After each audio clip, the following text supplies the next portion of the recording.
Good morning student. आज हम पढ़ेंगे संज्ञा और उसके विकारक।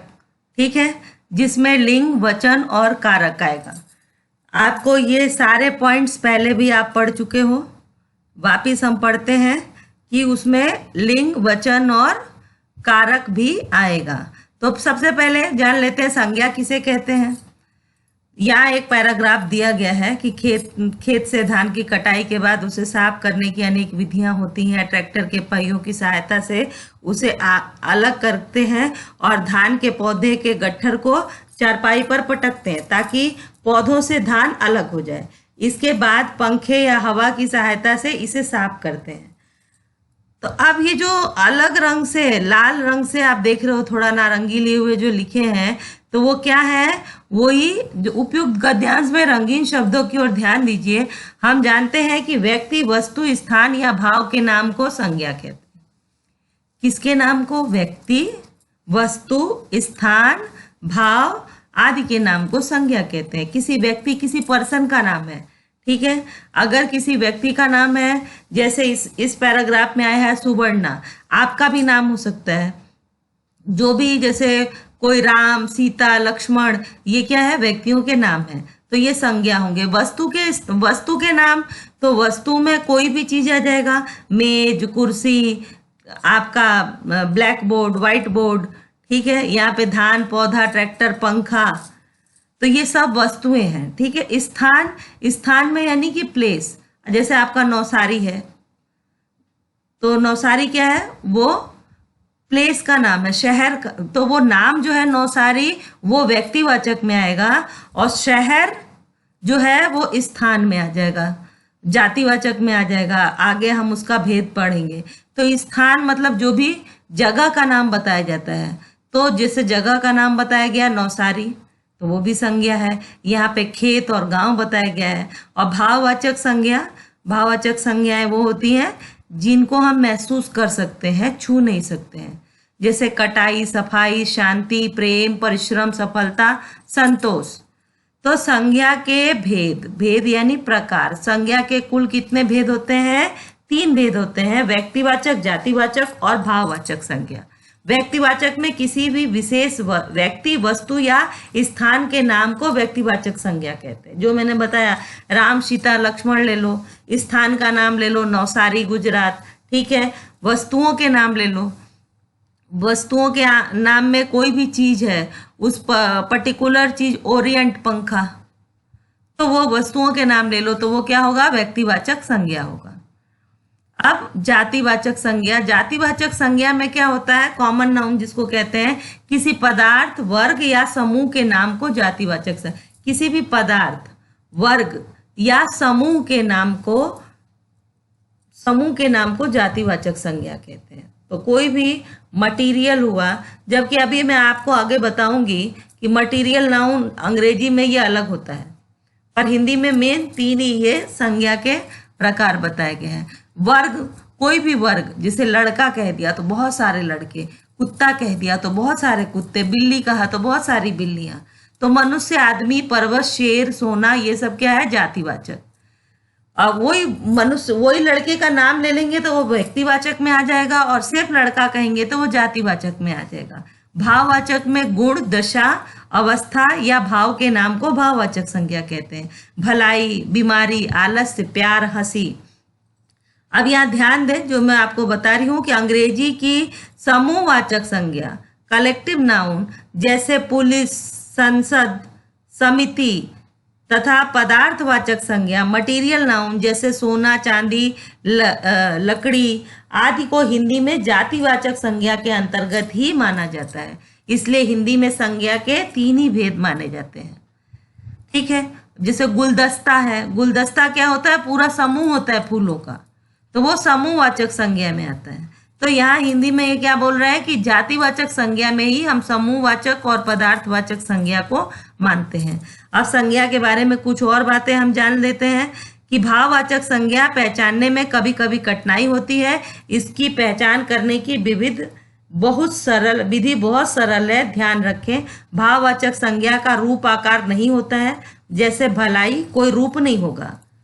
आकार भी नहीं होगा। भलाई, प्यार, क्रोध, ईर्ष्या, और इन्हें छू नहीं सकते हैं। मैंने आपको स्टार्टिंग में ही बताया कि इनको छुआ नहीं जा सकता, जैसे मानवता, सुंदरता, देश प्रेम, सुगंध, मिठास, इनको हम छू नहीं सकते हैं, अनुभव कर सकते हैं। इन्हें खरीदा बेचा नहीं जा सकता है, जैसे प्रेम, न्याय, सफलता। भाववाचक संज्ञा को हम केवल अनुभव कर सकते हैं। और भाववाचक संज्ञाओं की रचनाएं किस पे होती हैं?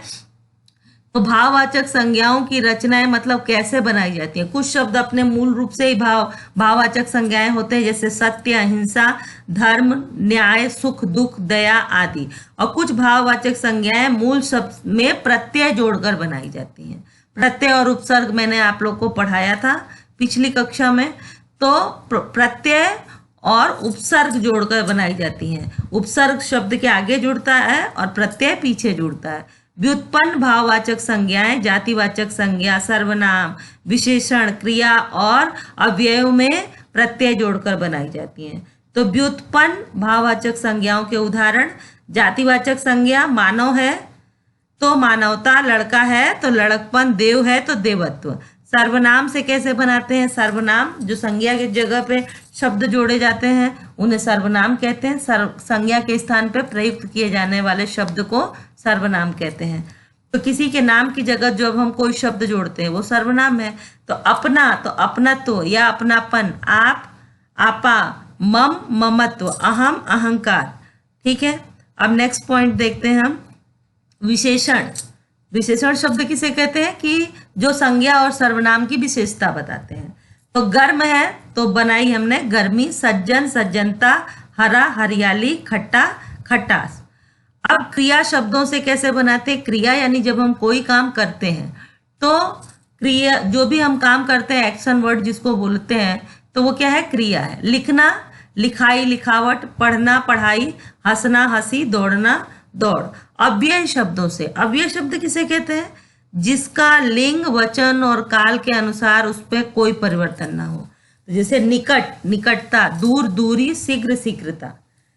अब हमने क्या क्या जाना? नाम, व्यक्ति, वस्तु, स्थान, भाव के नाम को संज्ञा कहते हैं। संज्ञा के 3 भेद होते हैं: व्यक्तिवाचक, जातिवाचक, भाववाचक संज्ञा। सर्वनाम, विशेषण, क्रिया या अव्यय से भाववाचक संज्ञा बनाई जा सकती है। अब आपको उससे रिलेटेड एक्सरसाइज करने हैं जो पाठ्य पुस्तक में आपके दिया गया है। अब अगला पॉइंट है लिंग। लिंग यानी कि दिए गए, लिंग मतलब वो शब्द जिससे कोई चीज स्त्रीलिंग है या पुल्लिंग है, यानी किसी स्त्री जाति का बोध कर रहा है या पुरुष जाति का बोध कर रहा है, उसे हम लिंग कहते हैं। तो दिए गए वाक्य पढ़िए और कुछ शब्दों पर ध्यान दीजिए। राजकुमार चंद्रचूड़ मछलियां पकड़ने जा रहे हैं। भाई कपिल भी उनके साथ हैं। उनकी बहन राजकुमारी कीर्ति भी जाना चाहती थी। राजकुमार, भाई, ठीक है, चंद्रचूड़, कपिल, राजकुमारी, बहन, कीर्ति, कीर्ति। ठीक है, तो अब सोचिए कि क्या कीर्ति को राजकुमार कहेंगे? क्या कीर्ति भाई नहीं है? क्या चंद्रचूड़ बहन है? और क्या कपिल राजकुमारी है? तो इनका क्या आंसर हो रहा है? इनका आंसर हो रहा है कि नहीं, कीर्ति क्या है? लड़की है, राजकुमारी है। और चंद्रचूड़ भाई नहीं है, तो ये भी नहीं, चंद्रचूड़ भाई है। तो आप उक्त प्रश्नों के उत्तर में नहीं कहेंगे, यही उत्तर ठीक है। प्रत्येक संज्ञा के स्त्री या पुरुष होने की पहचान व्याकरण में लिंग से ही होती है। जो शब्द नर या पुरुष होना बताते हैं वे पुल्लिंग हैं, और जो नारी या मादा होना बताते हैं वे स्त्रीलिंग है। राजकुमार और कीर्ति, राजकुमारी और कीर्ति लड़कियां हैं, अतः ये स्त्रीलिंग है। और राजकुमार भाई, चंद्रचूड़ और कपिल लड़के हैं, अतः ये पुल्लिंग है। अब लिंग 2 प्रकार के होते हैं, स्त्रीलिंग और पुल्लिंग।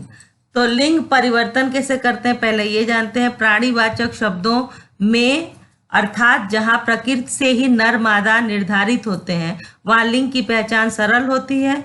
कुछ प्रत्ययों की सहायता से पुल्लिंग को स्त्रीलिंग में बदला जा सकता है। तो जो प्राणी है, जो जीवित है, उनका लिंग हम पहचान लेते हैं। प्रकृति ने ही बनाया है कि ये लड़की है, ये लड़का है। आप प्रत्यय जोड़ने से अकारांत पुल्लिंग शब्दों में, जैसे छात्र है तो आ प्रत्यय जोड़ दिया छात्र में, तो छात्र प्लस आ तो छात्रा हो गया। तो छात्र का छात्रा, वृद्ध का वृद्धा, आचार्य आचार्या, सुत सुता। ठीक है। अब आनी प्रत्यय जोड़कर आकारांत पुल्लिंग शब्दों में, तो नौकर है तो उसमें आनी जोड़ेंगे तो नौकरानी हो जाएगा। सेठ आनी सेठानी, देवर आनी देवरानी। ठीक है। आइन प्रत्यय जोड़कर चौधरी चौधराइन, ठाकुर ठाकुराइन, बाबू आइन जोड़ेंगे तो बबू आइन हो जाएगा, पंडित आइन जोड़ेंगे तो पंडित आइन हो जाएगा। तो आइन जोड़ के हम स्त्रीलिंग बना लेते हैं। ई का प्रत्यय जोड़कर क से अंत होने वाले पुल्लिंग शब्दों में, जिसमें क से अंत होता है, यानी अंत यानी लास्ट जो आपका वर्ड होता है ना वो क है, तो उसमें ईका जोड़ते हैं। जैसे गायक है तो गायिका, ईका यानी छोटी की मात्रा है ना, ई छोटी है तो छोटी की मात्रा लग जाएगी, तो गायिका, नायक नायिका, नाटक नाटिका। ई प्रत्यय जोड़कर ओ आ से अंत होने वाले पुल्लिंग शब्दों में ई प्रत्यय जोड़कर, पुत्र है तो पुत्री बड़ी, बकरा बकरी, देव देवी, थाल थाली और नर नारी। इया प्रत्यय जोड़कर, तो गुड्डा गुड़िया, इया छोटी ई और या, चिड़ा चिड़िया, बेटा बिटिया। इन प्रत्यय जोड़कर लुहार है तो लुहारिन, इन ग्वाला ग्वालिन, माला मालिन। इन प्रत्यय जोड़कर हम बनाते हैं।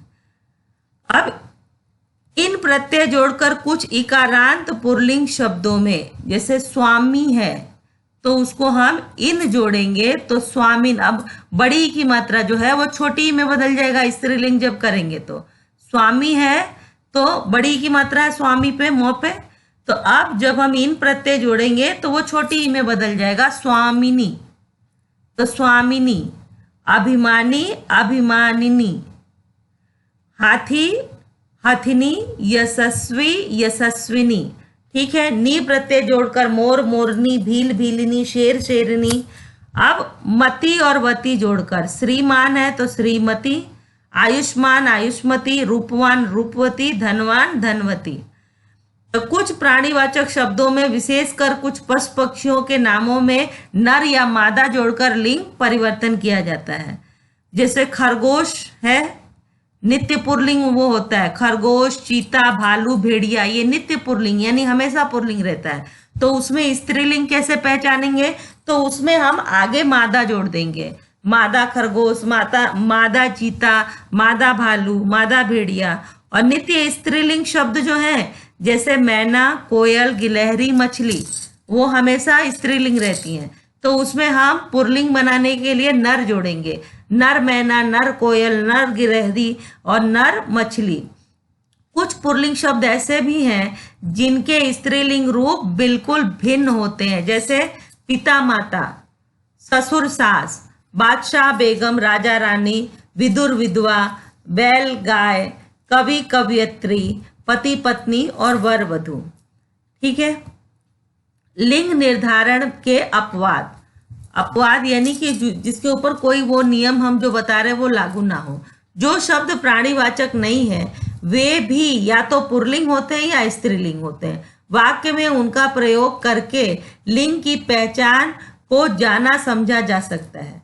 अब पुल्लिंग की पहचान, नीचे लिखे वर्गों के नाम प्रायः पुल्लिंग होते हैं। दिनों और भारतीय महीनों के नाम, जो भी दिन है, सोम मंगल बुध, ये सब जो दिन है, 7 दिन, और भारतीय महीने जो हैं, फागुन, चैत, कवार, कार्तिक, ये जो है ना, ये क्या होते हैं, पुल्लिंग होते हैं। पर्वतों के नाम पुल्लिंग होते हैं, वृक्षों के नाम पुल्लिंग होते हैं, आम का वृक्ष, नीम, पीपल, बरगद। धातु या पदार्थों के नाम पुल्लिंग होते हैं, सोना, तांबा, लोहा। पर इसमें अपवाद क्या है, चांदी। चांदी का नाम जो है वो स्त्रीलिंग होता है। और ग्रहों के नाम में पृथ्वी जो है वो अपवाद है, पृथ्वी जो है वो स्त्रीलिंग होती है। सागरों के नाम, जो जितने भी सागर हैं वो पुल्लिंग है। शरीर के अंगों के नाम, पैर, पेट, हाथ, दांत, सिर, माथा, कान, ये क्या है, सब पुल्लिंग है। पर आंख जो है, आंख और उंगली स्त्रीलिंग है। महाद्वीपों के नाम जो होते हैं, एशिया, यूरोप, जापान, ये सब पुल्लिंग है। फलों के नाम, आम, केला, खरबूज, तरबूज, संतरा, पपीता आदि। इसमें लीची और स्ट्रॉबेरी जो है वो स्त्रीलिंग है। अनाजों के नाम गेहूं, जौ, चना, चावल, बाजरा, मक्का सब पुल्लिंग है। रत्नों के नाम हीरा, पन्ना, पुखराज, नीलम, ये सब पुल्लिंग है। आओ, पा, पन, त्व, ज आदि से अंत होने वाले शब्द पुल्लिंग है। जैसे कि लोटा आ, डंडा, चुनाव, ठीक है, बचाओ, आओ, आओ जो है बुढ़ापा, तो पा, हीरा, आ, बचपन, पन, छुटपन, देवत्व, त्व, जलज, ज, सरोज, ज, ये सब क्या है, ये पुल्लिंग है। सरोज लड़की का भी नाम होता है और सरोज पुल्लिंग भी होता है। स्त्रीलिंग की पहचान, नीचे लिखे वर्गों के शब्द सामान्यतः स्त्रीलिंग होते हैं। नीचे लिखे जो वर्गों में के शब्द हैं ना वो सामान्यतः स्त्रीलिंग होते हैं। नदियों के नाम जो भी है, गंगा, यमुना, कृष्णा, कावेरी, जितने भी हैं वो। तिथियों और तारीखों के नाम, एकादशी, पूर्णिमा, संक्रांति, पहली तारीख, दूसरी तारीख। तो तारीख और जो दिन होते हैं, जो तिथि होते हैं, दिन के नाम मतलब सोम, मंगल, बुध जो है पुल्लिंग।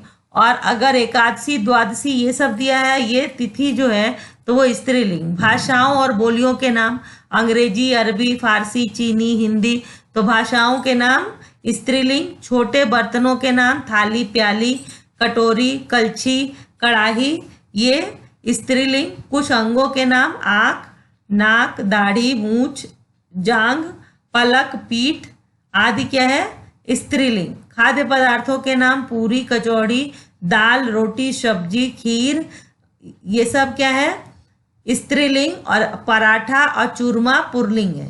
इकारांत तत्सम शब्द, भक्ति, शक्ति, जाति, अग्नि, रुचि, जो तत्सम शब्द जो होते हैं ना, जो संस्कृत से आए होते हैं, तो वो क्या है, वो सारे इकारांत जो शब्द हैं, तत्सम शब्द, वो स्त्रीलिंग है।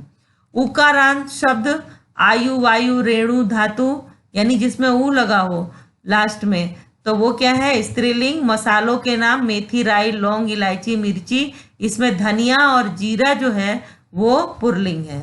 आकारांत तत्सम शब्द, लता, माला, विद्या, भाषा, ये क्या है, स्त्रीलिंग है। तो हमने लिंग के बारे में जाना। अब इसका भी एक्सरसाइज आपको करने का है। अब हम पढ़ेंगे वचन। तो हिंदी में कितने प्रकार के वचन होते हैं? वचन हिंदी में 2 प्रकार के होते हैं, एक वचन और बहुवचन। परंतु संस्कृत में 3 होते हैं, एक वचन, द्विवचन और बहुवचन। तो छोटा बच्चा मछली नहीं पकड़ सका, टोकरी में गुड़िया है। छोटे बच्चे मछलियां नहीं पकड़ सकते और मैं अपनी गुड़िया बूढ़ी अम्मा को देती हूँ। तो मछली, मछलियां, गुड़िया और मैं अपनी गुझिया, गुझिया और गुझिया। तो एक वचन और बहुवचन। एक वचन में बच्चा, बच्चे, मछली, मछलियां, गुझिया, गुझिया, छोटा, छोटे। तो शब्दों के एक या एक से अधिक होने की सूचना वचन से मिलती है। अगर एक कोई चीज है, कोई शब्द में अगर ये बताया जा रहा है कि कोई एक चीज है तो एक वचन, और एक से अधिक है तो वो बहुवचन। तो वचन का परिवर्तन कैसे करते हैं? शब्द मूल रूप में एक वचन होते हैं और उसमें कुछ प्रत्यय जोड़कर बहुवचन रूप बनाया जाता है। पुल्लिंग शब्दों का वचन परिवर्तन। अगर आ है तो उसको क्या करेंगे? ए कर देंगे तो वो बहुवचन हो जाएगा। जैसे लड़का है तो ए कर दिया लड़के, तोता तोते, घोड़ा घोड़े। यानी आ जिसके अंत में है उसको हम ए कर देंगे तो वो बहुवचन बन जाएगा। से सभी अ ई उ अंत वाले पुल्लिंग शब्द एक वचन और बहुवचन में समान रहते हैं। जैसे घर बना, घर बने। कभी बैठा है, कभी बैठे हैं। हाथी आया, हाथी आए। साधु आया, साधु आए। डाकू मर गया, डाकू मारे गए। इसमें जो लास्ट में क्रिया के वर्ड आते हैं ना, क्रिया और उसके सहायक क्रिया, उससे ही हम वचन पहचान पाते हैं। यदि पुल्लिंग शब्दों के साथ कोई कारक ने, को, के द्वारा आदि जोड़े तो इनके साथ ओ प्रत्यय जोड़कर बहुवचन बनाया जाता है। जैसे मुनि ने कहा तो मुनियों ने कहा। अब कारक आया है, कर्ता ने कर्म को, आपको याद है ना, आप लोग को रटाया था मैंने। कारक के 8 प्रकार जिसको परसर्ग कहा जाता है। तो यहाँ मुनि ने कहा, ने आया तो जहां कारक के चिन्ह ने को और के द्वारा आएगा तो वहां ओ प्रत्यय लगाते हैं। मुनि मुनियों, हाथी हाथियों, साधु से कहिए तो साधुओं से कहिए, झाड़ू को यहाँ मत रखो तो झाड़ुओं को यहाँ मत रखो। ठीक है। स्त्रीलिंग शब्दों का वचन परिवर्तन। स्त्रीलिंग का वचन कैसे बदलते हैं? आंख है तो अ का ए कर देते हैं। ए पे चंद्र बिंदु दिख रहा है ना। आंख आंखें, बात बातें, राह राहें, गेंद गेंदें। ठीक है। आ है तो उसका भी हम ए पे चंद्र बिंदु लगाएंगे। महिला है तो महिलाएं, अध्यापक अध्यापिकाएं, सभा सभाएं, दवा दवाएं। ई है तो ईया कर देंगे। लड़ाई तो लड़ाइयाँ, बड़ी ई छोटी ई में बदल जाएगी। लड़ाई तो लड़ाइयाँ। पहाड़ी पहाड़ियाँ, देखो पहाड़ी पे बड़ी ई है और यहाँ पे पहाड़ियाँ में छोटी ई। अंगूठी अंगूठियाँ। अब दूसरा नियम क्या है? ककड़ी ककड़ियाँ, नाली नालियाँ। अब या है तो या पे चंद्र बिंदु कर देंगे। बंदरिया तो बंदरियाँ, चिड़िया चिड़ियाँ, बिटिया बिटियाँ, कुटिया कुटियाँ। ऊ ऊ औ का क्या कर देंगे? ए जोड़कर। वस्तु वस्तुएं, बहु बहुएं। तो यहाँ पे बड़ा ऊ छोटा ऊ दिख रहा है, उसके बाद हम क्या जोड़ देंगे? ए जोड़ देंगे। बहु पे बड़ा ऊ रहेगा पर बहुएं करेंगे तो छोटा ऊ हो जाएगा। तो ऋतु ऋतुएं, वधु वधुएं, गौ गौवें। गण वृंद, जन वर्ग, दल, लोग जोड़कर बहुवचन बनाना। शिक्षक तो शिक्षक गण, गुरु गुरुजन, सेना सेना दल, अध्यापक अध्यापक वृंद, मजदूर मजदूर वर्ग और गरीब गरीब लोग। ठीक है। अब वचन के बारे में कुछ और। आदरार्थ बहुवचन, मतलब जो आदर वाले शब्द बोले जाते हैं वो क्या होते हैं? अक्सर बहुवचन में होते हैं। जो आदरणीय है उनके लिए एक वचन के स्थान पे बहुवचन का प्रयोग होता है। जैसे क्या पिताजी आ गए? पिताजी एक ही हैं तो एक है तो बोलते हैं आ गया, तो हम उनका रिस्पेक्ट करते हैं तो उनके लिए हम क्या कहेंगे? आ गए। मित्र आप अकेले कहाँ जा रहे हैं? है पे देख रहे हो ना, डॉट लगा हुआ है। तो मित्र आप अकेले कहाँ जा रहे हैं? एक ही मित्र है तो कहाँ जा रहे हैं भी हो सकता है, पर हम आदर में जब बोलते हैं तो वहां पर हम बहुवचन का प्रयोग करते हैं। नित्य एक वचन। अगणनीय संज्ञा सदा एक वचन ही रहती है।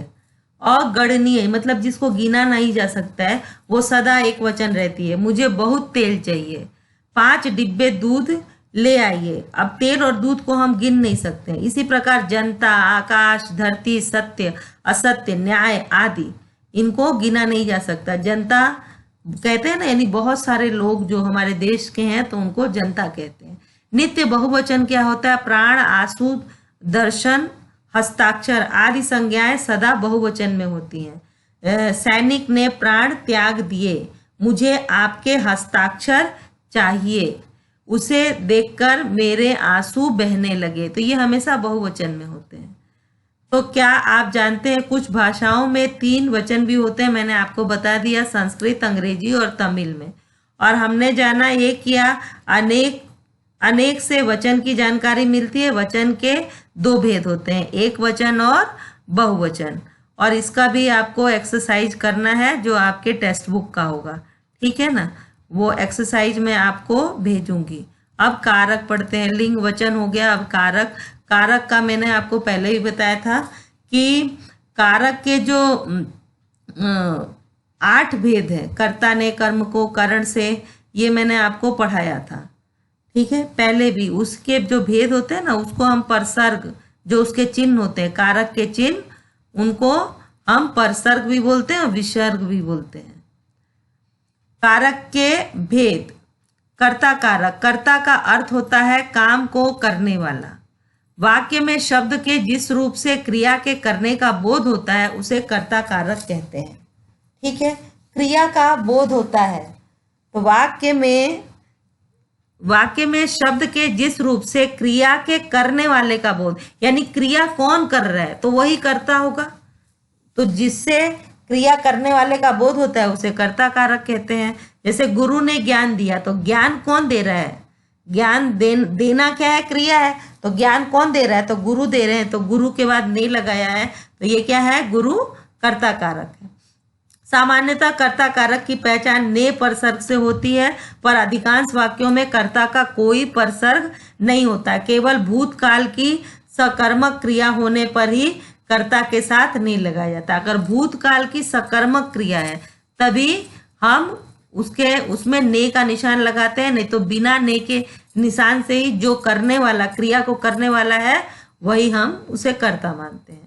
कर्म कारक, वाक्य में जिस पर क्रिया का फल या प्रभाव पड़ता है उसे कर्म कहते हैं। जैसे हम फल खा रहे हैं, तो कर्म कारक में प्रायः को परसर्ग सजीव स्थान के साथ जुड़ता है। जैसे सीता को फल दो, देना क्रिया है, क्या दो? फल। तो सीता को फल दो, तो देने का प्रभाव किस पे पड़ रहा है? तो फल पे। राम ने रावण को मारा, तो मारना क्रिया है, तो मारने का फल किसके ऊपर पड़ा? तो रावण पे पड़ा। तो कर्ता कौन है? राम है। और उन्होंने क्या किया? मारा। किसको मारा? रावण को मारा। तो करण कारक, करण का अर्थ है साधन, क्रिया करने का साधन या माध्यम करण कारक होता है। करण कारक के साथ से के द्वारा परसर्ग लगाया जाता है। करण का निशान भी से है और एक और का निशान से होता है। आपको पता है ना, आपको बताया था जो अलग होने के, अपादान में अलग होने के अर्थ में से का निशान लगता है। तो कैमरे से तस्वीर खींचो, यानी कैमरे के द्वारा हम तस्वीर खींचेंगे। यह कार्य मोहन द्वारा किया गया है, तो ये से द्वारा के अर्थ में है। संप्रदान कारक, संप्रदान का अर्थ है कि किसी को कुछ देना या किसी के लिए कुछ करना। जिस संज्ञा या सर्वनाम के लिए कुछ किया जाता है उसे दिया जाता है, वो संप्रदान कारक होता है। संप्रदान कारक में को के लिए परसर्ग का प्रयोग होता है। गुरु को दक्षिणा दो, ठीक है, किसी को देना या किसी के लिए करना, वो क्या है? संप्रदान कारक। गुरु को दक्षिणा दो, बच्चे के लिए दूध लाओ, तो के लिए और को आपादान मैंने बताया था, इसका भी निशान से होता है, परंतु ये से अलग होने के अर्थ में होता है। पेड़ से आम गिर रहा है। अब ये देखो, माताजी मुंबई से आ रही हैं, यानी माताजी मुंबई से अलग हो रही हैं। माताजी बस से आ रही हैं, यानी बस के द्वारा आ रही हैं। तो बस से आ रही हैं उसमें करण कारक, और माताजी मुंबई से आ रही हैं उसमें क्या हो जाएगा? अपादान कारक। यानी एक से अलग होने के अर्थ में और एक द्वारा के अर्थ में, ठीक है। संबंध कारक, वाक्य में क्रिया के भिन्न दो पदों, संज्ञा या सर्वनाम के बीच संबंध बताने वाले शब्द संबंध कारक होते हैं। इसके परसर्ग का, के, की, रा, रे, री है। तो हिंदी की पुस्तक कहाँ है? हिंदी साहित्य का इतिहास ले आओ, तो संबंध बताया जाता है, ठीक है। संज्ञा और सर्वनाम ये जो शब्द हैं उनके संबंध बताए जाते हैं संबंध कारक में। तो का, के, की, रा, रे, री। अधिकरण कारक में क्रिया का आधार अधिकरण कहलाता है, मतलब कि क्रिया कहाँ पे कर रहे हैं, उसका आधार कहाँ है क्रिया के करने का। वाक्य में जो शब्द क्रिया का आधार बता रहे हो वो अधिकरण कारक होते हैं। अधिकरण कारक में पर परसर्ग लगाए जाते हैं। जैसे आश्रम में नए शिष्य आए हैं, कहाँ पे आए हैं? आना क्या है? क्रिया है, तो आश्रम में आए हैं। छत पर कबूतर बैठे हैं, तो कबूतर के बैठने का स्थान क्या है? तो वो है छत, ठीक है। संबोधन कारक, जिसमें कि हम किसी को संबोधन करते हैं, बोलते हैं, बुलाते हैं। किसी को पुकारने या संबोधन करने के लिए हम अरे, ओ, ए शब्द का प्रयोग करते हैं। ये संबोधन स्वतंत्र शब्द हैं। कुछ संज्ञाओं के स्वर को खींचकर संबोधित किया जाता है। जैसे अरे मित्रों का आगमन हो गया, आप आएंगे कि, आप पाएंगे कि संबोधन शब्द का वाक्य की क्रिया से कोई संबंध नहीं होता है, इसलिए कुछ लोग इसे कारक नहीं मानते। इस प्रकार हिंदी के कुल 7 कारक माने जाते हैं, और जबकि संबोधन भी है 8वां। अब ये पूरी सूची दी गई है, जो कि कर्ता ने कर्म को करण से, ठीक है, करण से द्वारा के अर्थ में संप्रदान के लिए अपादान से संबंध काके की अधिकरण में पर संबोधन है अरे। तो संबंध कारक वाक्य के दो पदों के संबंध जोड़ता है। आपका देश का अर्थ है शून्य परसर्ग, यहाँ परसर्ग नहीं हो तो भी कई जगह परसर्ग के चिन्ह नहीं होते हैं, तो भी हम उनको पहचानते हैं। अब कारक के बारे में कुछ लोग संबोधन कारक को आठवां कारक मानते हैं। इसका संबंध भी क्रिया से नहीं होता है और हिंदी में संबोधन में परसर्ग नहीं होते हैं। पुकारने में हे, ओ, अरे शब्दों का प्रयोग किया जाता है। अतः जिसे पुकारा जा रहा है उसके अंतिम स्वर को खींचा जाता है। जैसे हे राधा, अरे राधा, ओ राधा, राधा आदि। जैसे देखो ऐसे यस यस बना है तो उसका मतलब क्या होता है कि वो आकार लेते हैं, राधा आदि। कारक प्रत्यय परसर्ग जुड़ने पर बहुवचन में ओ प्रत्यय जुड़ता है, परंतु संबोधन कारक में बहुवचन में ओ का प्रयोग अशुद्ध होता है। अशुद्ध क्या है? अशुद्ध क्या है? बच्चों ध्यान से सुनो। तो बच्चों देखो एक ऊपर डॉट लगा है, बहुवचन में ओ के ऊपर डॉट लग जाएगा ना, तो बच्चों ध्यान से सुनो ये अशुद्ध है। बच्चों ध्यान से सुनो। लड़कियों इधर आओ, यो पे ओ की मात्रा है, उसके बाजू में डॉट है, दिख रहा है ना आपको। लड़कियों इधर आओ ये अशुद्ध है। लड़कियों इधर आओ मतलब वो डॉट नहीं आएगा। सभी कारक में संज्ञा को बहुवचन बनाने के लिए परसर्ग जोड़ने से पहले ओ जोड़ा जाता है। जैसे कर्ता लड़के ने किया, लड़कों ने किया। एक वचन में लड़के ने किया और लड़कों ने किया, मतलब बहुवचन बनाएंगे तो हम क्या जोड़ेंगे? ओ, उसके ऊपर डॉट, लड़कों ने किया। कर्म में देखो लड़की को बताइए, लड़कियों को बताइए, यो पर डॉट। अब क्या आप जानते हैं अनेक भाषाओं में कारक प्रत्यय परसर्ग शब्द से पहले जुड़ते हैं, इसलिए उन्हें प्रीपोजिशन कहा जाता है। ठीक है। और हमने जाना वाक्य के पदों का क्रिया के साथ संबंध कारक से ज्ञात होता है। वाक्य के पदों का क्रिया के साथ संबंध किससे ज्ञात होता है? कारक से। कारक चिन्ह प्रत्यय को परसर्ग भी कहा जाता है। कारक के 8 भेद होते हैं, कर्ता कारक, कर्म कारक। अब इस वीडियो में इतना ही। इसके एक्सरसाइज आपको करने हैं। किसी भी प्रकार का कोई भी परेशानी हो तो आप मुझसे पूछ सकते हैं। Thank you.